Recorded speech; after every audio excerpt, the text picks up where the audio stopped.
Asian gangs are taking control of Britain's deadly heroin trade. Brutal and ruthless, they'll stop at nothing. They target young people, they give it out for free. They defend their turf and their profits to the death. This is not a business for nice people. And they look set to become even more powerful. Even the police are worried that they are unstoppable. They're strong, big guys, and they will fight and take a lot of the turf. Tonight, we're going to go undercover right into the heart of these gangs to discover how they operate and why they're so successful. I'm Ragioma, and I'm on a journey, crisscrossing the whole country, from Aberdeen to Southampton, London to Liverpool. And I want to understand the violent gangs, the high-tech fraudsters, and the sophisticated criminal gangs that now make up Britain's new underworld.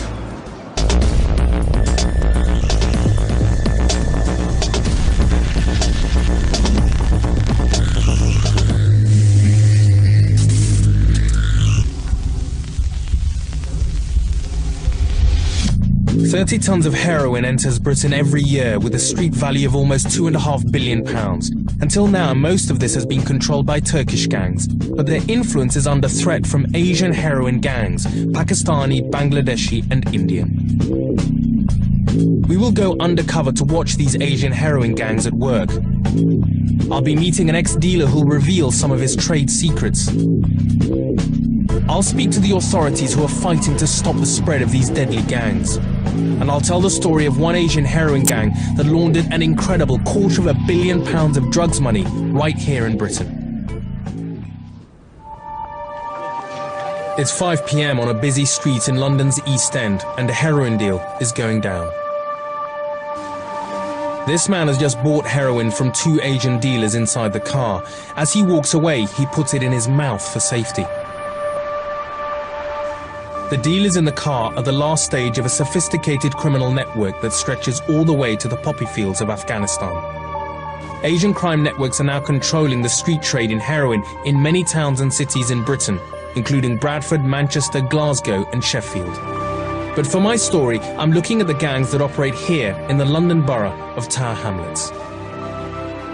Situated right next to the City of London, Tower Hamlets was once the stamping ground of white gangsters such as the Krays, but the area has now been taken over by Asian heroin gangs. London's East End has always been a place in which immigrant communities have made their home. In the 1950s, the first Bangladeshis arrived. When they came here, they wanted to establish themselves as a new community and open shops in what was a traditionally almost exclusively white area. Now the Bangladeshis who live here make up one of the largest ethnic communities in Britain. But the area is poor. 7 out of 10 children are living on the breadline, and unemployment rates are amongst the worst in the country. Inevitably, many are being drawn into a life of crime selling heroin. I went out at night to speak to some boys on the streets of Tower Hamlets who told me more about this deadly trade.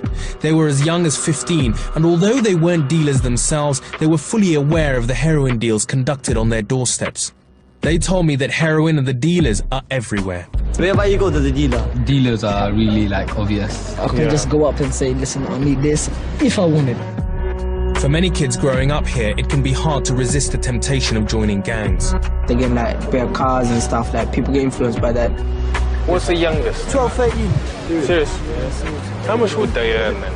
£250, £300 a week. A 12-hour shift every day, 5 days a week. I was amazed to hear that the dealers attracted customers with the kinds of offers associated with supermarket promotions. 2 for 15, that's what people call it. 1 black, 1 white. 1 heroin bowl, 1 crack bowl. Yeah, 3 for 20. 3 for 20, 2 for 15. That's incredible. But they also resort to more sinister means. They target young people, they give it out for free. So try and actually get people hooked as well. It's not just... Really? Yeah. There is a girl getting very anxious. She's got money in her hand. You're looking at footage taken by a former undercover policeman who we sent onto the streets of Tower Hamlets to film Asian heroin gangs at work. She keeps using her mobile phone.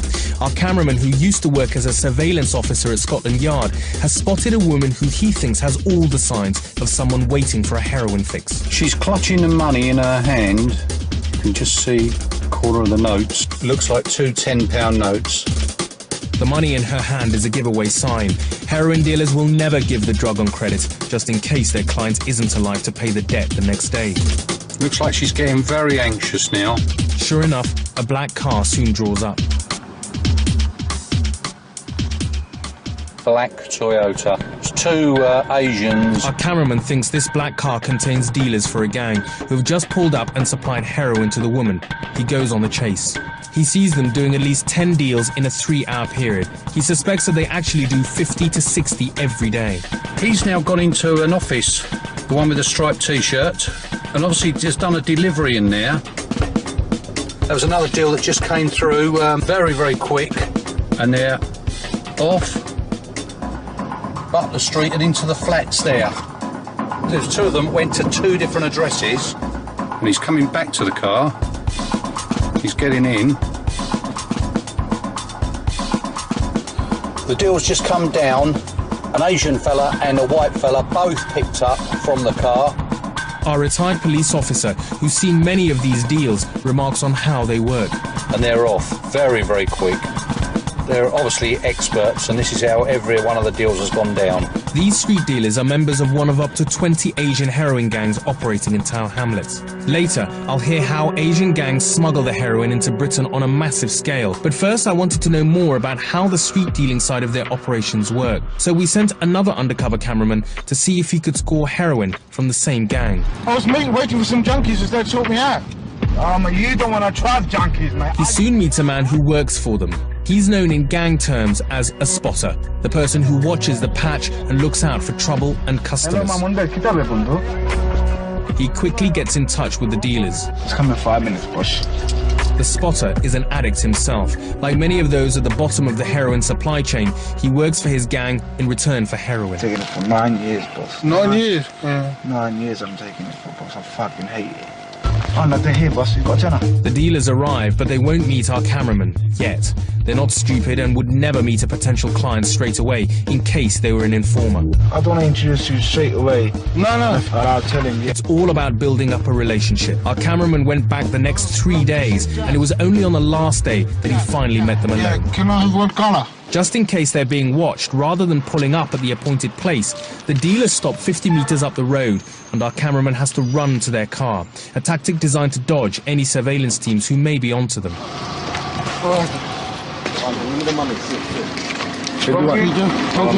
Once again, the deal's done in a flash. We took what we bought to a government-approved lab to be tested. They confirmed that it was indeed heroin, and that like most heroin bought on the streets, it was only 30 to 40% pure. But who's really controlling the dealers on the street? I tracked down a gang mastermind who sold heroin in Tower Hamlets for 4 years before being caught. It's incredibly rare that a major dealer speaks out. Fearing reprisals, he would only talk if we agreed to keep his identity a secret.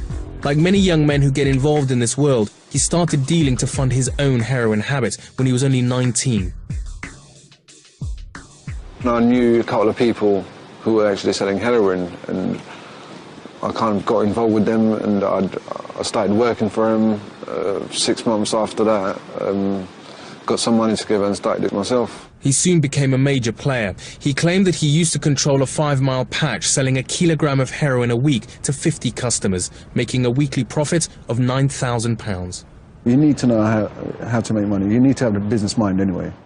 He told me he would ensure his team of 10 street dealers would be constantly supplied, and he would make sure that he was never seen. Someone would call up to me, right, like, I need a reload. That's what they call it. There would be a middleman between me and them. Right. So nothing can kind of put me... Be traced back. Yeah.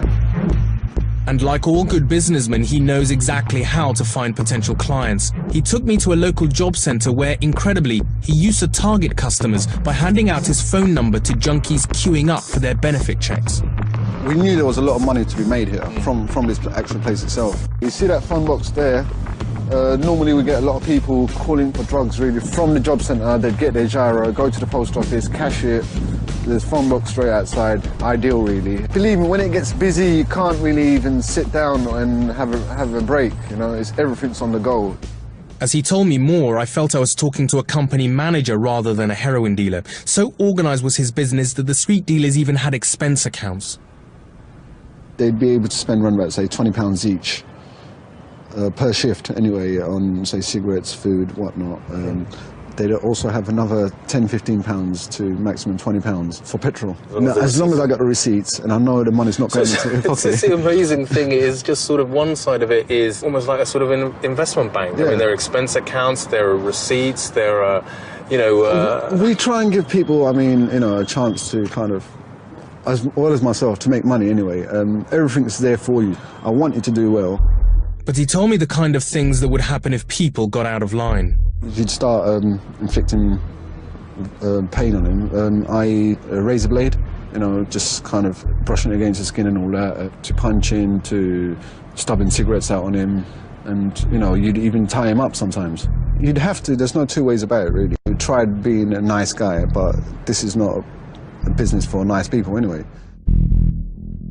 This extreme violence underlies the business operations of all Asian heroin gangs. But the people who really get affected by it aren't the major players, but their foot soldiers, the street gangs. I went to talk to some boys of the Brick Lane Youth Development Association, which works with the youth of the area to help them get out or keep out of gangs. There's no gangs without drug dealing. The drugs bring in the gang, the drugs bring in the violence. Drugs bring everything. Half of my friends are in that prison now. A couple of my friends are in mental hospital now. It's like, they're messed up. These boys used to be in one of the most notorious gangs in the area, the Brick Lane Massive. From an incredibly young age, they're exposed to things that I found deeply upsetting. At the age of 12, we started to go in that gang.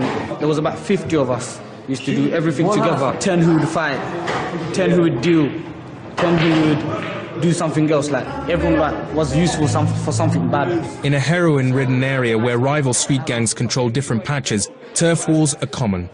A few months before, 3 gang members from Brick Lane encountered a gang from a rival area. Inside 2 minutes, they got about 50 boys with machetes and everything. And they started beating them up, innit? But they couldn't really do nothing because the boys ran. The next day, 30 of the Brick Lane boys took their revenge. And one of them really got hurt, innit? He was in coma for 2 weeks because he got stabbed up. Ironically, Asian gangs in the East End, as in other parts of Britain, started in the 1970s to protect themselves against racist organisations such as the National Front. When the racist threat died down, the gangs remained, and now, rather than fighting a common enemy, they fight each other. Boys like these are brought up within a strong Bengali community, but they're also young British men. For many, falling into criminal gangs is just a way of fitting into the world around them. The East End has always had a history of crime. This is where Jack the Ripper was based, it's where the Cray twins operated from. And so, in some senses, you could say they're just assimilating to a way of life that's always been here. I've learned that Asian heroin gangs are using a lethal combination of violence and business tactics to devastating effect. Up to now, I've been looking at the gangs dealing on the streets, but in part 2, I'll discover the sheer scale of these crime networks and hear a shocking story of one Asian gang that laundered an incredible £300 million of heroin money. I'm Raggy Omar, and I'm on the trail of the Asian heroin gangs now operating throughout Britain. As Asian heroin gangs become more common throughout the country, so crime and violence is increasing. And you don't have to be a dealer or an addict to be affected. Police believe just 1 kilogram of heroin leads to over 200 crimes, from importers who smuggle the heroin in illicitly, to suppliers who peddle the deadly drug, to addicts who steal to feed their habit. Detective Inspector John Collins has spent many years conducting surveillance on heroin gangs. He agreed to talk to us as long as we kept his identity a secret. The heroin business is big on family connections. And it doesn't have to be brothers and sisters. This can actually be the guy from the same village. Every year, about 7 tons of heroin enters Britain via Pakistan, India and Bangladesh, usually by human mules through our airports or hidden in cargo freight. Despite the best efforts of the police and customs, only a fraction of the heroin entering this country is ever discovered. Police estimate a staggering 90% gets through. Once here, the heroin goes nationwide on the back of the Asian network. It's a close-knit community which is hard to infiltrate. You get 1 or 2 families in one big town, we say Bradford, then you will get another couple of families in Leeds. They'll all be interconnected. And do they ever have non-Asian partners? Rarely, and that's one of their big strengths, because if you have a non-Asian partner, that's the guy who's going to become the informant against you. That's the guy that hasn't got the family loyalty.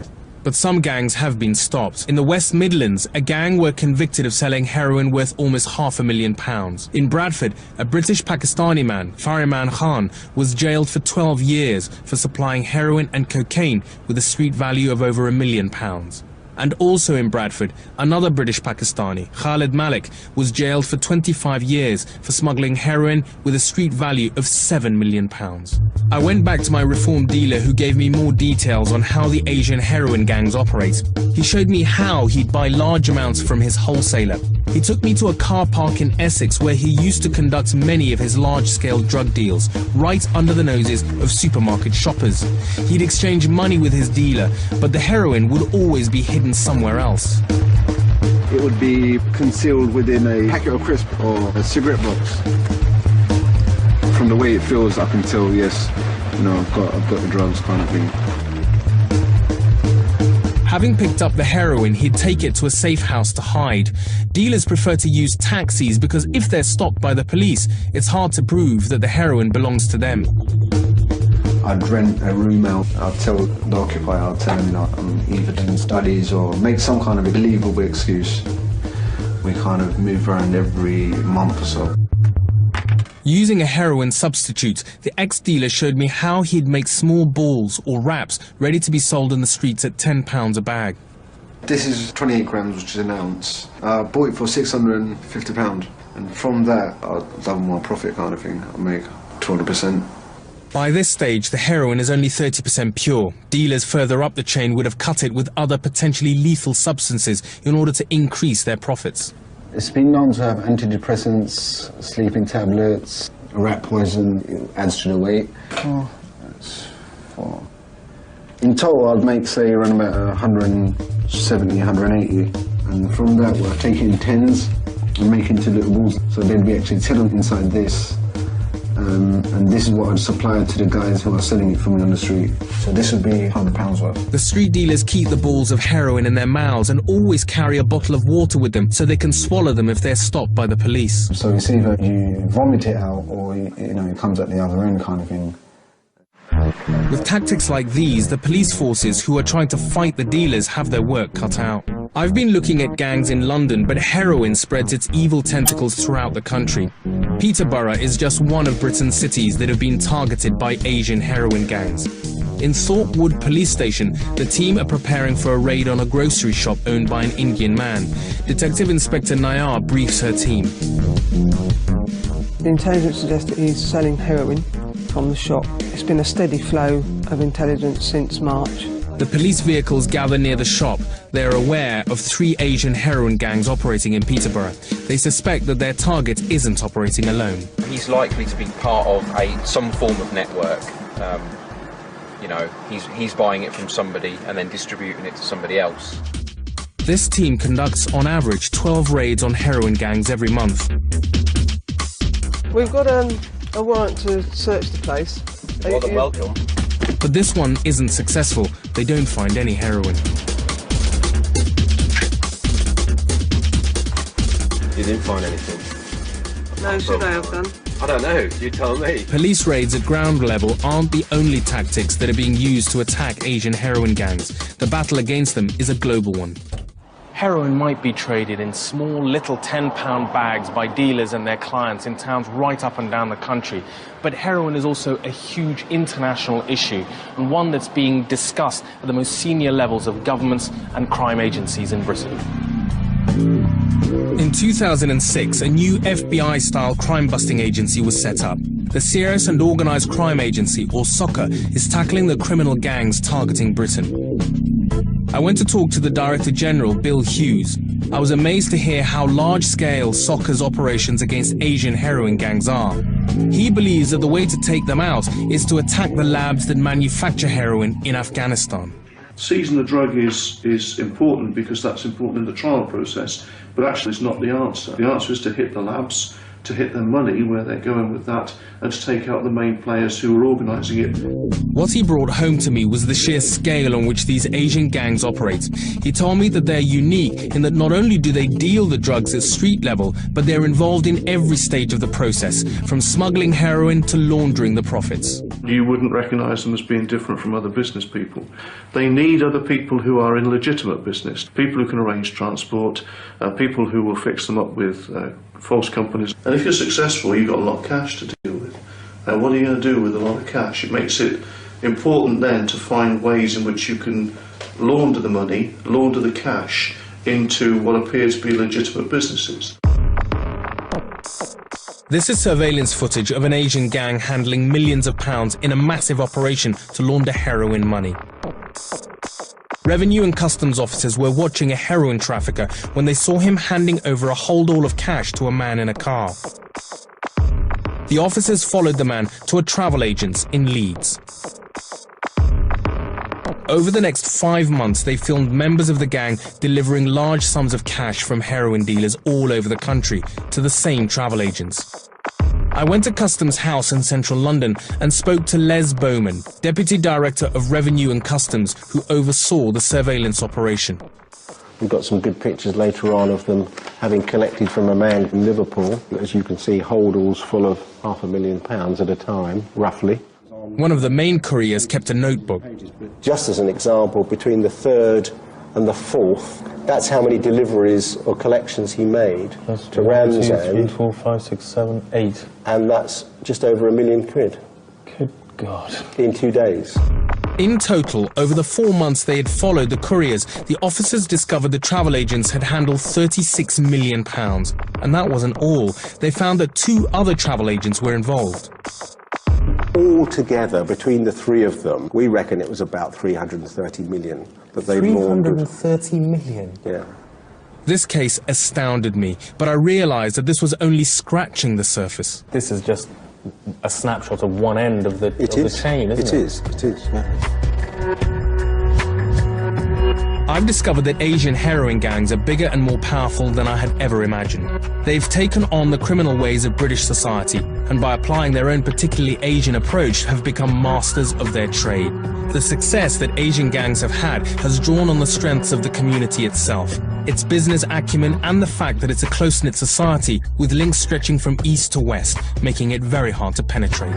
And with the huge amounts of money involved, it's only more likely that more Asian gangs and more people within the community will be drawn to this hugely lucrative market.